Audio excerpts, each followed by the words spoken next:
नमस्कार दोस्तों। Very very good morning. D exam journey के करंट अफेयर सेशन में आप सभी का स्वागत है। आज हम डिस्कस करने वाले हैं 29 मई से लेकर 31 मई के करंट अफेयर के बारे में। तो पूरा वीडियो आपको ध्यान से देखना है, एक भी क्वेश्चन को स्किप नहीं करना है। सारे क्वेश्चन बहुत ही इंपॉर्टेंट है।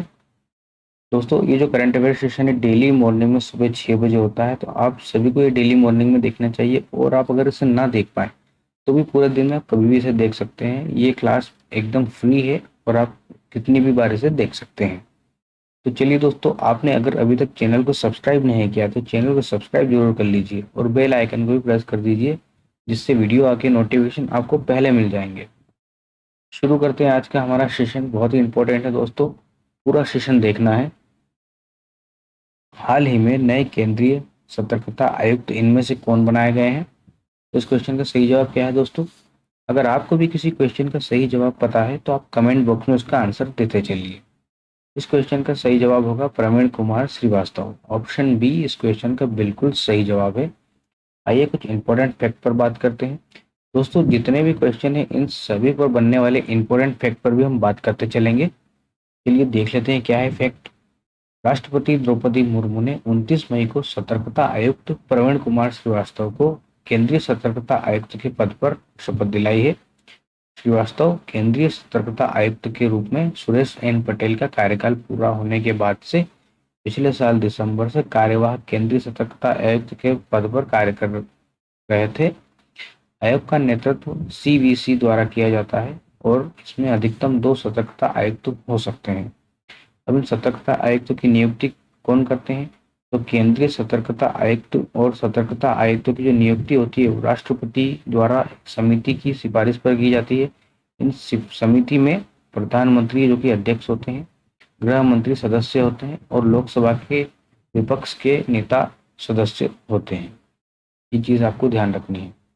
अब बात है केंद्रीय सतर्कता आयोग की, तो इसके बारे में कुछ बात कर लेते हैं। सीवीसी एक सर्वोच्च सतर्कता संस्था है जो किसी भी कार्यकारी प्राधिकारी से मुक्त है। यह एक स्वतंत्र निकाय है। इसकी जवाबदेही केवल संसद के प्रति है। इसकी स्थापना फरवरी 1964 में के संथानम की अध्यक्षता में गठित भ्रष्टाचार विरोधी समिति की सिफारिशों के आधार पर की गई थी। केंद्रीय सतर्कता आयोग अधिनियम 2003 सीवीसी अधिनियम संसद द्वारा सीवीसी को वैधानिक दर्जा प्रदान करते हुए अधिनियमित किया गया है। यह रिपोर्ट भारत के राष्ट्रपति को प्रस्तुत करती है। ये जो आयोग है ये भारत के राष्ट्रपति को अपनी रिपोर्ट प्रस्तुत करती है। आइए आगे बढ़ते हैं। क्वेश्चन ऑफ द डे आ चुका है। दोस्तों, डेली आपसे एक क्वेश्चन पूछा जाता है, इसका आंसर आपको कमेंट बॉक्स में देना होता है। तो आज का क्वेश्चन क्या है? वर्तमान में भारत के उपराष्ट्रपति कौन है? दोस्तों, तो भारत के उपराष्ट्रपति कौन है इसका आंसर आपको कमेंट बॉक्स में देना है। तो इस क्वेश्चन का सही जवाब क्या होगा? Option A, option B, option C या ऑप्शन डी? फटाफट से इस क्वेश्चन का आंसर कमेंट बॉक्स में लिख दीजिए। तो चलिए बढ़ते हैं अगले क्वेश्चन की ओर। आइए, अगला प्रश्न है हमारा, भारत का पहला ध्रुवीय मिशन एक्सपोसैट इस अंतरिक्ष एजेंसी के माध्यम से प्रक्षेपित किया जा रहा है। उस क्वेश्चन का सही जवाब क्या होगा? ऑप्शन ए, इसरो। इसरो इस क्वेश्चन का बिल्कुल सही जवाब है। आइए कुछ इंपॉर्टेंट फैक्ट पर बात करते हैं। भारतीय अंतरिक्ष अनुसंधान संगठन इस वर्ष के अंत में लॉन्च होने वाले X ray polarimeter satellite XPoSat के निर्माण के लिए रमन रिसर्च इंस्टीट्यूट बेंगलोर के साथ सहयोग कर रहा है। इसरो के अनुसार एक्सपोसैट चरम परिस्थितियों में उज्ज्वल खगोलीय एक्सरे स्रोत की विभिन्न गतिशीलता का अध्ययन करेगा। इसे भारत का पहला और दुनिया का दूसरा ध्रुवीय मिशन माना जाता है। इस तरह का दूसरा मिशन नासा के इमेजिंग एक्सरे पोलारिमेट्री एक्सप्लोरर है, जिसे 2021 में लॉन्च किया गया था। इस क्वेश्चन से हमें इतनी जानकारी मिलती है। अब देखिए दोस्तों, जो बात है इसरो की, तो इसरो के बारे में कुछ चीजें देख लेते हैं। तो भारतीय अंतरिक्ष अनुसंधान संस्था Indian space research organisation ISRO Bharat का राष्ट्रीय अंतरिक्ष संस्थान है दोस्तों। इसकी स्थापना विक्रम साराभाई ने की थी और इसका मुख्यालय कहाँ है? तो बेंगलोर में। इसरो की स्थापना 15 अगस्त 1969 को हुई थी और वर्तमान में इसरो के अध्यक्ष कौन है? तो एस सोमनाथ। इमेज में हम देख सकते हैं, ये वर्तमान में इसरो के अध्यक्ष हैं। चलिए बढ़ते हैं अगले क्वेश्चन की ओर। चतुर्थ राष्ट्रीय जल पुरस्कार 2023 में कितने विजेताओं का चयन किया गया है दोस्तों? इस क्वेश्चन का सही जवाब क्या होगा? ऑप्शन ए 41, 41 विजेताओं का चयन इस बार किया गया है। आइए कुछ फैक्ट पर बात कर लेते हैं। जल शक्ति मंत्रालय का जल संसाधन, नदी विकास और गंगा संरक्षण विभाग 17 जून 2023 को नई दिल्ली में विज्ञान भवन में चतुर्थ जल राष्ट्रीय जल पुरस्कार समारोह आयोजित करेगा। चतुर्थ राष्ट्रीय जल पुरस्कार 2022 के लिए संयुक्त विजेताओं सहित 41 विजेताओं का चयन किया गया है। पुरस्कारों में सर्वश्रेष्ठ राज्य, सर्वश्रेष्ठ जिला और सर्वश्रेष्ठ ग्राम पंचायत और सर्वश्रेष्ठ शहरी स्थानीय निकाय सहित 11 श्रेणियां शामिल है। पुरस्कार विजेताओं को एक प्रशस्ति पत्र, ट्रॉफी, नगद पुरस्कार से सम्मानित किया जाएगा। इसके अंतर्गत प्रथम पुरस्कार विजेता 2 लाख रुपए, द्वितीय के लिए 1.5 लाख रुपए और तृतीय के लिए 1 लाख रुपए की राशि रखी गई है। ये अगले क्वेश्चन की ओर बढ़ते हैं। हाल ही में सीबीटीसी सेंट्रल बैंक डिजिटल करेंसी का उपयोग करने वाला भारत का पहला नगर निगम कौन सा बना है दोस्तों? तो इस क्वेश्चन का सही जवाब फटाफट से कमेंट बॉक्स में बता दीजिए। क्या है इस क्वेश्चन का सही जवाब? तो इस क्वेश्चन का सही जवाब होगा ऑप्शन डी, पटना। पटना हाल ही में अभी सीबीडीसी लागू करने वाला पहला नगर निगम बन गया है। कुछ फैक्ट पर बात कर लेते हैं जो कि इंपॉर्टेंट है। भारत में पटना नगर निगम सेंट्रल बैंक डिजिटल करेंसी को अपनाने वाला देश का पहला नगर निगम बन गया है और भारतीय रिजर्व बैंक द्वारा उत्पन्न ई रुपया डिजिटल मुद्रा का उपयोग पूरे पटना नगर निगम क्षेत्र में किया जाएगा। डिजिटल ई रुपया मुद्रा के लाभों और अनुप्रयोगों के बारे में शिक्षित करने के लिए नगर सेवकों के लिए एक कार्यशाला आयोजित की जाएगी। दोस्तों डिजिटल रुपया क्या होता है? तो डिजिटल रुपया या ई रुपया नोट और सिक्कों का डिजिटल या इलेक्ट्रॉनिक रूप से ई रुपये के आने के बाद अब किसी को भी नोट या सिक्के रखने की आवश्यकता नहीं होगी। ये डिजिटली पेमेंट किया जा सकता है। जो डिजिटल रुपया है वो ब्लॉकचेन टेक्नोलॉजी पर आधारित है दोस्तों। आइए अगले क्वेश्चन की ओर बढ़ते हैं। हाल ही में भारत के किस एस शटलर ने मलेशियाई मास्टर्स बैडमिंटन चैंपियनशिप 2023 का खिताब जीता है? इस क्वेश्चन का सही जवाब क्या होगा? Option B, H S Prannoy इस क्वेश्चन का बिल्कुल सही जवाब है। इन्होंने ही अभी मास्टर्स बैडमिंटन चैंपियनशिप 2023 का खिताब जीता है। ये कुछ फैक्ट पर बात कर लेते हैं। भारत के star shuttler H S Prannoy ने मलेशिया के कुआलालंपुर में खेले गए मलेशिया मास्टर्स गोल्ड मेडल जीता है। प्रणय ने फाइनल मुकाबले में चीन के वेंग होंगयांग को 3 मुकाबले में 21-19, 13-21 और 21-18 से 2 में हार कर जीता दिया है। अब अगला फैक्ट देख लेते हैं। प्रणय जो सानिया नेहवाल और पीवी सिंधु के बाद मलेशिया मास्टर चैंपियनशिप जीतने वाले तीसरे भारतीय बन गए हैं। साथ ही मेंस सिंगल्स कैटेगरी में जीतने वाले वो पहले भारतीय बन गए हैं। आइए अगले क्वेश्चन की ओर चलते हैं। इंटरेस्टिंग है दोस्तों, इस क्वेश्चन का आपको आंसर सभी को पता होगा। आईपीएल 2023 किस टीम ने हाल ही में जीत लिया है? इस क्वेश्चन का सही जवाब अगर आपको पता है तो कमेंट बॉक्स में फटाफट से लिख दीजिए। क्या होगा क्वेश्चन का सही जवाब? क्वेश्चन का सही जवाब है option C, Chennai Super Kings. आइए अगले क्वेश्चन की ओर बढ़ते हैं। हाल ही में काठमांडू में आयोजित NSC-CAVA महिला वॉलीबॉल चैलेंज कप का खिताब किस देश ने जीता है दोस्तों? इस क्वेश्चन का सही जवाब होगा भारत। ऑप्शन है बिल्कुल इस क्वेश्चन का सही जवाब है। आइए कुछ इंपॉर्टेंट फैक्ट पर बात करते हैं। भारत ने काठमांडू में आयोजित NSC-CAVA महिला वॉलीबॉल चैलेंज कप खिताब जीत लिया है। काठमांडू के त्रिपुरेश्वर में राष्ट्रीय खेल परिषद के कवर हॉल में आयोजित किया गया था। फाइनल में कजाकिस्तान को हराकर भारत चैंपियन बना है दोस्तों।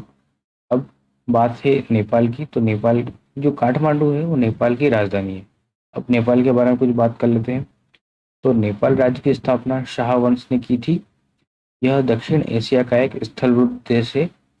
यहाँ के प्रधानमंत्री हैं पुष्प कमल दहल, इमेज में आप देख सकते हैं। और यहाँ के राष्ट्रपति हैं रामचंद्र पौडेल की इमेज में आप देख सकते हैं।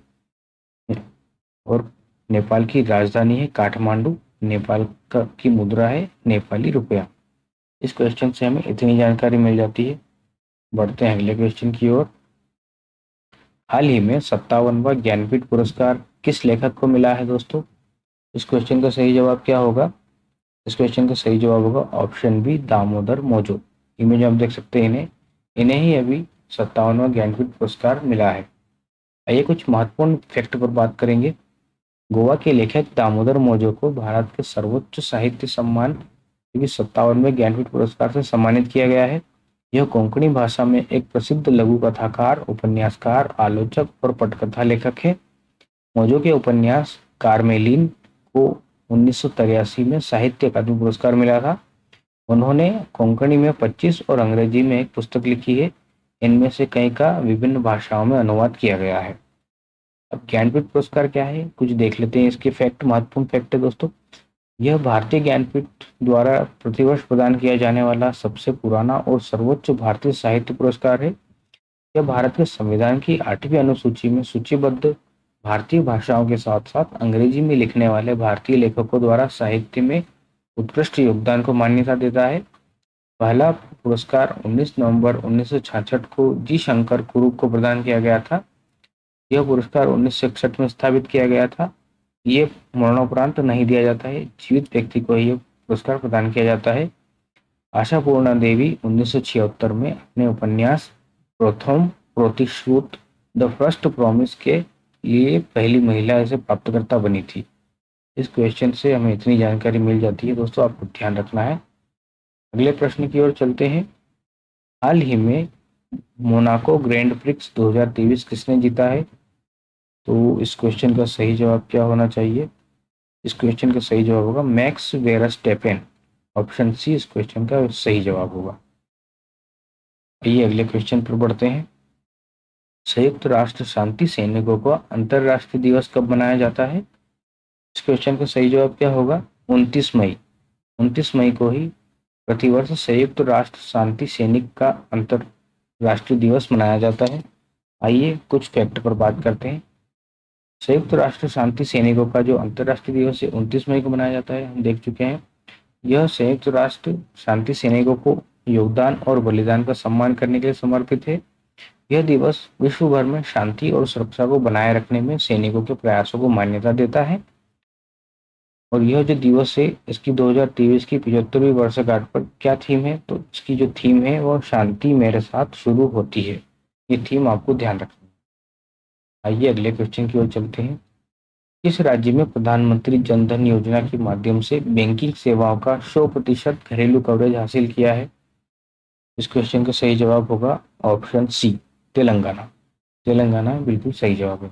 आइए इंपॉर्टेंट फैक्ट पर बात करते हैं।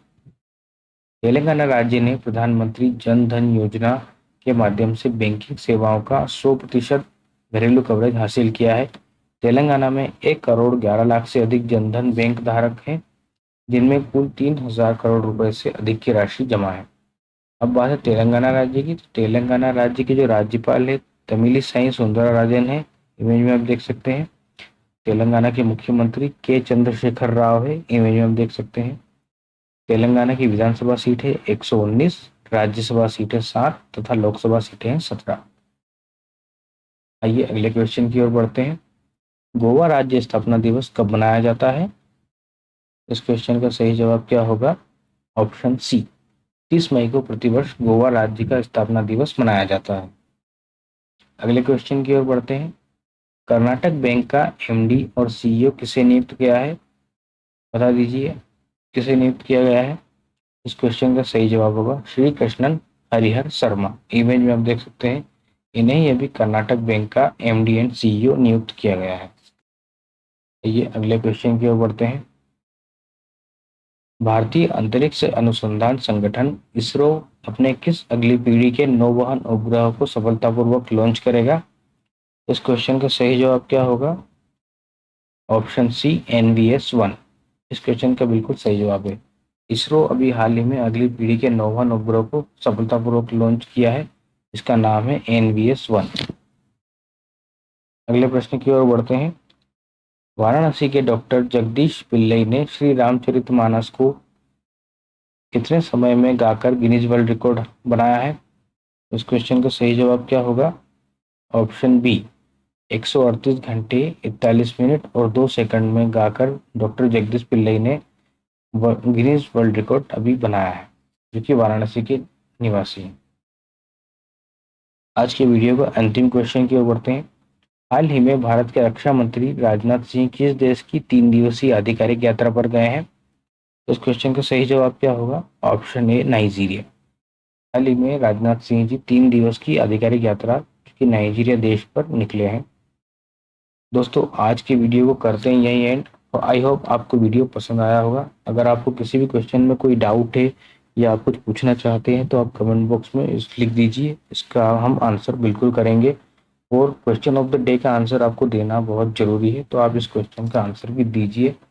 दोस्तों अगर आपको वीडियो अच्छा लगा है तो आप चैनल को सब्सक्राइब करें और लाइक जरूर कर दीजिए, और अपने स्टडी ग्रुप्स में भी इस वीडियो को लिंक शेयर कर दीजिए। चलिए दोस्तों, आपसे मिलते हैं अगले वीडियो में नए क्वेश्चंस के साथ। Thanks for watching.